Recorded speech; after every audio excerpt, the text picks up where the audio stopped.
But Jesus went to the Mount of Olives. At dawn he appeared again at the temple courts, where all the people gathered around him, and he sat down to teach them.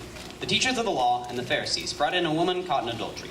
They made her stand before the group and said to Jesus, "Teacher, this woman was caught in the act of adultery. In the law, Moses commanded us to stone such women. Now what do you say?" I say we should have stoned her. Then they were using this question as a trap in order to have a basis for accusing him. But Jesus bent down and started to write on the ground with his finger. When they kept questioning him, he straightened up and said to them, "Let any one of you who is without sin be the first to throw the stone at her." Again, he stooped down and wrote on the ground. At this, those who heard began to go away one at a time, the older ones first, until only Jesus was left. When the woman was still standing there, Jesus straightened up and asked her, "Woman, where are they? Has no one condemned you?" "No one, sir," she said. "Then neither do I condemn you," Jesus declared. "Now go and leave your life of sin." I say we should have stoned her. The law commands it. I know, but this Jesus guy has a point. What do you mean? This woman was committed adultery. The law says we should stone such women. End of story. But even we sin sometimes. We may be Pharisees, but that doesn't mean we're perfect. But the so-called Messiah is throwing away all of the laws we practiced for years. What will be left of us if we let him have his way? But maybe it's time for a change. Nobody's perfect, and sometimes people deserve a second chance. Think about it. What Jesus said might have some merit. The older Pharisees may be stuck to the old laws like glue, but that doesn't mean we have to be. You're right. Maybe it's time for a change. This Jesus guy might just have the change to the ways we do. Woo!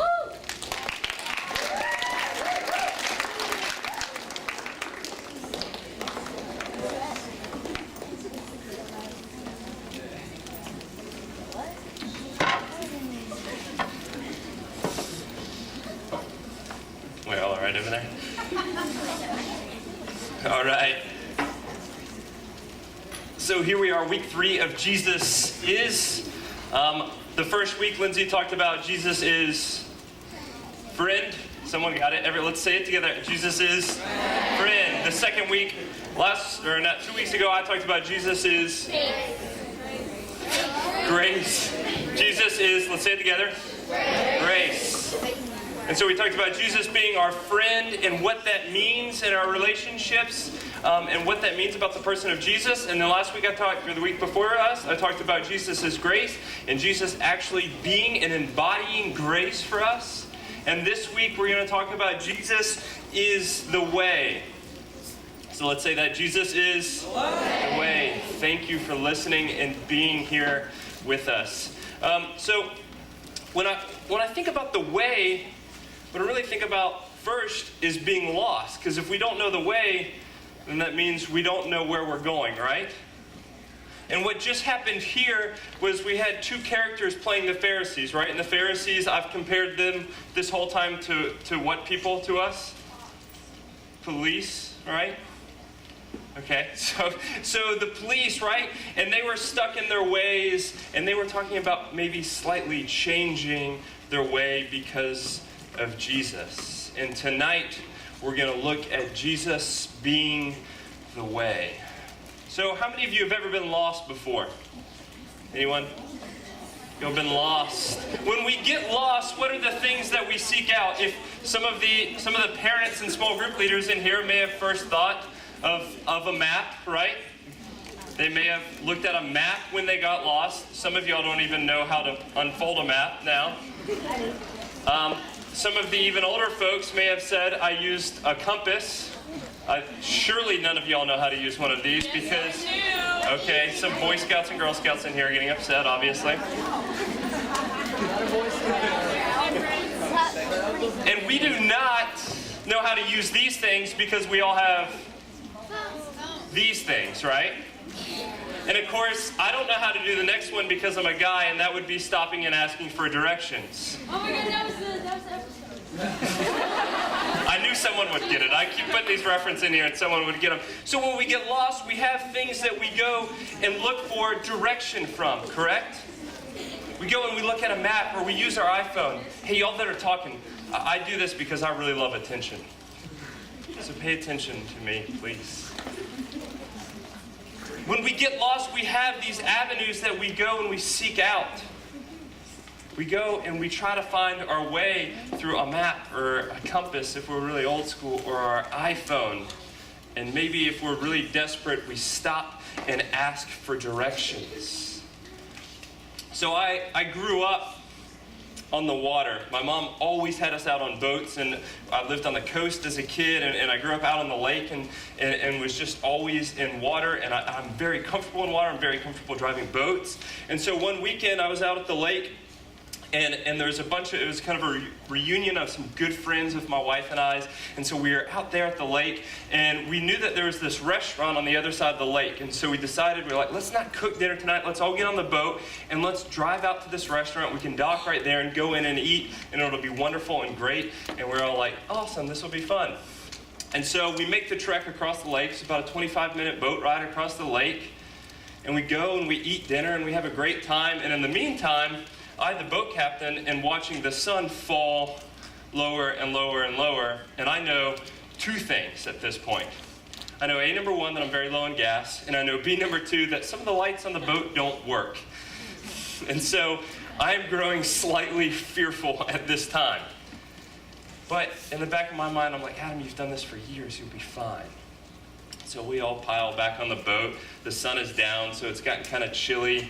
The girls are all like huddled up in life jackets to stay warm. And I'm driving the boat back, and we get further away from the marina, and the lights get lower because there's less houses. And all of a sudden, everything out on the water looks the exact same. And at a certain point, I'm watching my gas gauge slowly teeter down below that empty mark, and I'm thinking, we might be spending the night out here. I'm growing a little bit fearful. And finally, what we had to do, was because none of us had our iPhones, was we looked up, how many of you know what the North Star is? We looked up, we found the North Star, I got my bearings again, and I remembered that I just made one wrong turn. We turned around, and we got home just before the boat shut off. And it was really nice to not be completely lost that night. When we get lost, in the pit of your stomach, you have this just sunk feeling. I was sunk because I thought, first, I was going to be in big trouble with all the girls that were on the boat. They were going to be very angry about spending the night out on the boat. I was sunk because I was like, man, I can't believe I didn't know how to get home. I can't believe I let the elements around me distract me to the point of not knowing how to get home. I got lost in the darkness. So, obviously, we've been looking at the same verse the past few weeks, right? How many of you have caught on to the fact that we're doing the same passage every week? Good, y'all are incredibly brilliant. So we've been looking at this one woman who is caught in adultery, right? I don't have to read this again for y'all to know that, right? She's caught in adultery, right? The Pharisees bring her before Jesus, and they're trying to convict her. And there's a crowd of people that are around, and there's Jesus, and there's this woman, and they're trying to convict her, and they're trying to catch Jesus. And there's a situation that unfolds. And tonight, I want to look beyond this verse, or I want to look deeper into this verse at all of the characters that we have going on in this verse, because I think it's really important that we look at the characters and everything that they're doing. So let's break this down. First, we have the Pharisees, right? You remember my little cartoon for Pharisees? They're the police guys. And then we have the woman, right? Who has been caught in adultery. She is scared for her life. By all means in the law, she should be stoned. And then we have Jesus, who is there. And then also this week, I want to look at the crowd. There's a crowd of people that gathers around.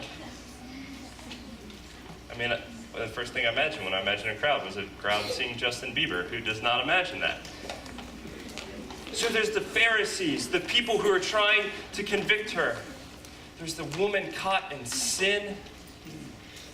There's the crowd that is around that is just rooting to see a show.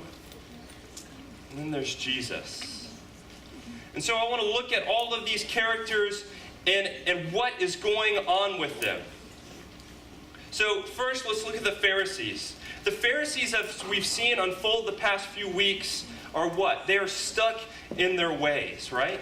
They keep talking. Even tonight, Chandler was talking about maybe these laws changing. But she was so stuck in saying, I don't know, the law really says this. They're stuck in their ways. And I would like to say that the Pharisees are lost in their ways and lost in their legalism. They are lost in the law, and they don't want to look beyond black and white. They are lost sitting there in that strict law. There's no room for gray area. There is black and there is white. They are lost in their legalism. So the Pharisees are gone. They are lost. The crowd, you look at the crowd, and they were really just a group of people who are there trying to see a show. They don't care who wins. They just want to see something happen. It's just like if you see a fight break out at school, there's going to be a crowd of people that swarms around just because they want to see what's happening, right? And so they're there. They could care less about anyone who's down there. They just care about seeing a good show. And so they're lost in carelessness and just desiring to see a good show. The crowd is lost in fitting in and seeing something exciting happen. The woman laying there on the ground, caught in sin, humiliated, is laying there lost in her sins. And that leaves one person there. And that's what I want to think about tonight. Because we have one person left in this story, and that is Jesus. Thank you. You're watching. Jesus is the last person in this story. All of these other people that I explained, right, are lost in some way. The Pharisees lost in their legalism. The crowd lost in excitement and fitting in. The woman lost in her sin. And in that moment, what happens? Jesus provides a way. Jesus provides a different way to do things. Jesus looks at the Pharisee and looks at the crowd and he looks at the woman and said, "Who of you have not sinned?" Jesus provided a different route in that moment. Up until that moment, the only thing for people to do was either follow the law or not. And in that moment, Jesus said, no, there's a different way to look at this. Jesus provides a new way. As I was thinking about this, as I was finishing my notes today, I was thinking about who Jesus really is as I say Jesus is the way. Like, what does that really mean to us? And I thought about it like this. You see, God didn't send Jesus to creation just to be the way, but to provide a new way. God created an amazing route for the lost through the love of Jesus Christ. Why? Because the person of Christ is not just the Son of God, he is the fulfillment of God's mission on this earth. Let me say that again. Jesus Christ is not just the Son of God. Jesus is the fulfillment of God's mission on this earth. And this evening I say, if you want to live a fulfilled life, Christ was the fulfillment of God's mission. And if you want to live a fulfilled life on this creation, I've heard about a way. Jesus provides a new way, a new route in life. That's my simple message this evening. It's simple.